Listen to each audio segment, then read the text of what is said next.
La oscuridad consumía la ciudad de Guatemala. El presidente Jacobo Arbenz, buscando defender la ciudad de aviones clandestinos que pasaban de noche ametrallando a cualquier objeto a la vista, había decidido cortar la electricidad de la ciudad y les había ordenado a sus ciudadanos que no prendieran siquiera sus velas. Este era el más reciente acontecimiento dentro de los extraños sucesos que habían estado plagando a Guatemala durante los últimos meses. Arbenz y el pueblo guatemalteco estaban siendo víctimas de uno de los ataques más sofisticados del siglo XX, uno que puso a reinar la desinformación y la propaganda, liderado por los Estados Unidos. Y es en este clima de alta tensión e incertidumbre en la que se encontraba el joven Ernesto Che Guevara, un médico argentino que con solo 25 años había llegado al país atraído por los ideales de la Revolución Guatemalteca 6 meses antes, y ahora, para su sorpresa, estaba siendo testigo en primera línea de cómo la injerencia estadounidense destruía la soberanía y los sueños de la nación centroamericana. Y es que los Estados Unidos no estaban nada contentos con Jacobo Arbenz. Habiendo asumido la presidencia en marzo del 1951, el proyecto que definiría su plan de gobierno sería la reforma agraria, un conjunto de medidas que buscaba cambiar el hecho de que el 2% de los terratenientes del país tenían bajo su control más del 70% de la tierra arable, ya que dicha concentración de tierra y poder en pocas manos era, para Arbenz, la raíz principal de muchos de los males de Guatemala, incluyendo el trato abusivo y los sueldos miseriosos que recibían los que trabajaban la tierra y la ineficiencia operativa que caracterizaba a estos grandes latifundios. Y Arbenz, decidido a aplicarle la ley a todos de igual manera, decidió enfrentarse al más poderoso terrateniente de Guatemala, la compañía bananera americana United Fruit Company, que mantenía sin cultivar el 85% de sus 220,000 hectáreas y a la cual le expropiaría el 64% de la superficie de todo el terreno que tenían en el país. Pero claro, dicha compañía, apoyado por el gobierno americano de Dwight Eisenhower, haría todo lo posible para prevenir que le despojaran las tierras que consideraba suyas.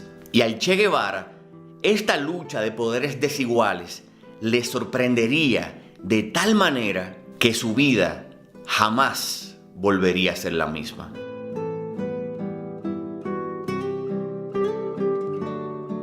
Para el 1954, la Revolución Guatemalteca ya tenía 10 años. Habiendo empezado con la presidencia de Juan José Arévalo, considerado por los historiadores como el primer presidente elegido de forma transparente en la historia del país, la revolución fue un movimiento cívico-militar ocurrido en Guatemala el 20 de octubre del 1944, que buscaba revertir décadas de dictadura y abusos de poder. La Constitución que se promulgó en conjunto con la Revolución de Octubre del 44 fue de las más avanzadas y democráticas en la historia de Guatemala, ya que creó las divisiones del Estado, le permitió por primera vez votar a la mujer guatemalteca, forjó las bases de la seguridad social, empleo y educación para los ciudadanos y hasta se le permitió a los medios ejercer finalmente el periodismo sin temor a represalias. Con la revolución también inició por primera vez en Guatemala la construcción de redes culturales desde el Estado. Se formaron grupos literarios y artísticos, una red de casas de la cultura y la edición de literatura desde el gobierno. Y fue este el escenario político y social que le llamó la atención a Ernesto Che Guevara. Después de haber emprendido un viaje legendario en motocicleta por Sudamérica con su amigo Alberto Granado y de haberse graduado de médico al regresar a Argentina, Ernesto decidió mudarse a Guatemala. En una carta escrita a su tía Beatriz, escribió: «En Guatemala me perfeccionaré y lograré lo que me falta para ser un auténtico revolucionario». Así que en diciembre del 1953, Ernesto Che Guevara llegó a tierras guatemaltecas, buscando ser testigo de una auténtica revolución y todavía libre de la ideología que adoptaría más adelante. Su primera impresión de Guatemala fue positiva. A los pocos días de haber llegado, le escribió a su madre: "El único país que vale la pena en Centroamérica es este. Naturalmente, todos los regímenes pierden de cerca y aquí también se cometen arbitrariedades y robos, pero hay un clima de auténtica democracia". Y fue tanta la democracia que el Che Guevara percibió en Guatemala que con un mes en el país escribió en otra de sus cartas: "Este es un país donde uno puede dilatar los pulmones y henchirlos de democracia. Hay hasta periódicos financiados por la United Fruit Company que si yo fuera Arbenz cierro en 5 minutos porque son una vergüenza y sin embargo dicen lo que les da la gana y contribuyen a formar el ambiente que quiere Estados Unidos, mostrando este país como una cueva de comunistas, ladrones y traidores". Y fue en estos 9 meses donde se conjurarían las experiencias que formaron al joven Che Guevara y lo convertirían en héroes para algunos y en un vil y despiadado asesino para otros.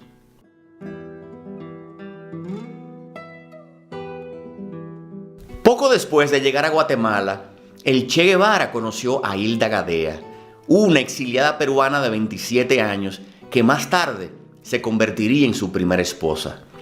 Recién llegado y desubicado, Hilda lo ayudó a conseguir una pensión que estuviera al alcance de sus bolsillos, y gracias a ella, Ernesto se instaló en una pensión barata en la zona 1 de la ciudad capitalina, pensión que al día de hoy todavía alquila la habitación y la cama donde durmió el Che. A pesar de que se encontraba muy enfermo del asma que lo afectó toda su vida, Ernesto se lanzó de inmediato a buscar trabajo en el país y le escribió a su madre: "Estoy en conversaciones para ver si consigo laburo en el leprosario de aquí, con 250 quetzales y la tarde libre, pero todavía no hay nada concreto al respecto". Por otro lado, su círculo de amigos creció rápidamente. A los 2 meses de haber llegado al país, Hilda le presentó al profesor norteamericano marxista Harold White, quien dejó su impronta ideológica en el Che Guevara. Conocí a un gringo extraño que escribe boludeces sobre marxismo y las hace traducir al castellano. Le estoy cobrando $25 por la traducción, escribió Guevara. Por otro lado, fue en casa de Mirna Torres, una nicaragüense exiliada, donde conoció a los primeros rebeldes cubanos: Antonio Ñico López, quien le pondría el apodo de Che, Armando Arencibia, Antonio Darío López y Mario Dalmau, todos sobrevivientes de la fracasada toma del cuartel militar de la Moncada el 26 de julio del 1953, por la que el jefe revolucionario Fidel Castro estaba preso. Ñico causó una gran impresión en el Che, porque más adelante escribió en su diario: "Cuando oía a los cubanos hacer afirmaciones grandilocuentes con absoluta serenidad, me sentía pequeño. Puedo hacer un discurso 10 veces más objetivo, pero no me convenzo, y los cubanos sí". Ñico dejaba su alma en el micrófono y por eso entusiasmaba a un escéptico como yo. A pesar del éxito social que tuvo el Che en Guatemala, conseguir trabajo se le había hecho muy difícil. A pesar de los intentos del joven argentino, no pudo conseguir trabajo como médico y tuvo que ganarse la vida de las formas más sorprendentes. "Los días pasan sin que se resuelva nada. Por la mañana salgo a vender cuadros de mi Cristo, Esquipulas, adorado por la gente del lugar, y tampoco se gana nada por falta de ventas", relató en su diario. Sin embargo, las relaciones con Hilda continuaban ahondándose, sustentadas fundamentalmente en la curiosidad intelectual. Ella le prestaba libros de César Vallejo y Ernesto les regalaba libros de Juana de Ibarburu. De una forma u otra se embarcaron en algo parecido a un noviazgo intelectual. Al no tener trabajo fijo, Guevara debió vivir en muchas ocasiones de la generosidad de sus nuevos amigos. "Vivió en mi casa una temporada porque andaba mal de plata", rememoró Edelberto Torres, hermano de Mirna Torres. También durmió en el suelo de la Casa de la Cultura y en el de la Casa de la Juventud Comunista. Incluso llegó a trabajar en Puerto Barrios, descargando toneles de alquitrán, ganando 2 quetzales por 12 horas de trabajo. Trabajaba de 6 de la tarde a 6 de la mañana y dormía en una casa abandonada a orillas del mar.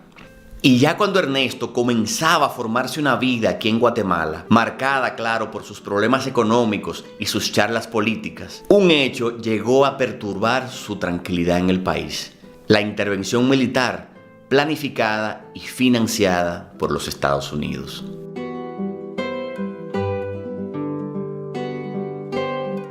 El 15 de mayo inició el último capítulo de la inconclusa Revolución Guatemalteca.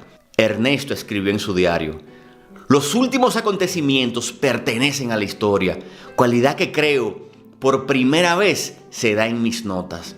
Hace días aviones procedentes de Honduras pasaron por la ciudad ametrallando gente y objetivos militares. Su primera impresión del ataque fue optimista. Arbenz es un tipo de agallas. El espíritu del pueblo es muy bueno. Yo ya estoy apuntando para hacer servicio de socorro médico de urgencia y me apunté en las brigadas juveniles para recibir instrucción militar a ir a lo que sea. El 14 de junio, Ernesto cumplió 26 años. 4 días después, el coronel Castillo Armas entró a Guatemala al frente del Ejército de la Liberación, organizada, armada y financiada por la CIA. El Che, por primera vez, experimentó la emoción de hallarse bajo fuego. En una carta a su hermana, confesó: me siento un poco avergonzado por divertirme como un mono. Y fue en estos días cuando el Che Guevara tuvo por primera vez un fusil ametrallador en sus manos. La historia cuenta que Ernesto llegó al cuartel de brigada Augusto César Sandino, centro de reunión de izquierdistas centroamericanos, donde se encontró con el nicaragüense Rodolfo Romero, el jefe de la brigada, y se ofreció a acompañarlo en una de las guardias. Romero narró en sus memorias: le entrego una carabina checa que usaba el ejército de Guatemala y me pregunta: ¿y esto cómo se maneja? Le doy instrucciones rápidas de arma y desarme y lo llevo en esa noche sin luces a la parte más elevada del edificio para que hiciera su primera posta, de 2 a 6 de la mañana. El argentino demostró su vinculación con el régimen de Arbenz, con su reiterada propuesta de ir al frente de batalla. Pero antes de conseguir convencer a las fuerzas militares, les sorprendió inmensamente la renuncia del presidente Arbenz. Una terrible ducha de agua fría ha caído sobre todos los admiradores de Guatemala, escribió. En la noche del domingo 28 de junio, el presidente Arbenz hizo la insólita declaración de su renuncia. Denunció públicamente a la United Fruit Company y Estados Unidos como los causantes directos de todos los bombardeos y ametrallamientos sobre la población civil. Me dormí con un sentimiento de frustración frente a los hechos, escribió Guevara más tarde. El 4 de julio, Ernesto le escribió a su madre: vieja, todo ha pasado como un lindo sueño. La traición sigue siendo patrimonio del ejército. Arbenz no supo estar a la altura de las circunstancias. Los militares se cagaron en las patas. En la semana del derrocamiento del presidente Arbenz, el embajador argentino se desplazó a la pensión que hospedaba al Che para refugiarlo en la embajada, pues había un argentino en una lista de agitadores que iban a ser fusilados. Y el argentino era el Che, quien rechazó la repatriación. Y en septiembre del 1954, 9 meses después de haber llegado al país, el Che Guevara se despidió de Guatemala y partió hacia México, donde se casó con Hilda y tuvo su primera hija.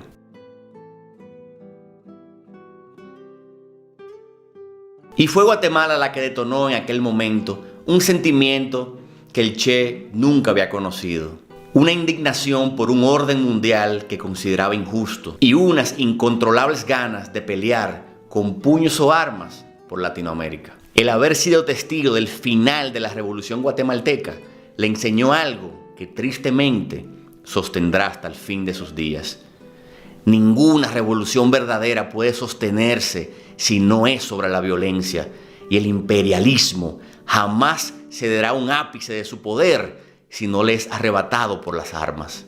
Y no cabe duda de que la experiencia en Guatemala convirtió a Che Guevara de un joven sin formación política a un activista dispuesto a morir por una causa que se consolidó en aquellos 9 meses. Y aunque Estados Unidos había derrotado la experiencia revolucionaria guatemalteca, su mayor pecado fue otro: convencer a toda una generación de que la lucha armada era el único camino.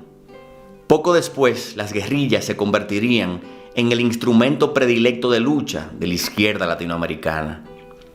Y de su experiencia en Guatemala quedó una historia que le pesó a Ernesto Che Guevara toda su vida. Una revolución que se quedó a mitad de camino y un personaje, él mismo, que se convirtió en víctima de su propia violencia. Señores, si les gustó este video, denle like en la campanita más abajo, compártanlo en las redes sociales, suscríbanse al canal y nos estaremos viendo la semana que viene con otro videazo de Guatemala.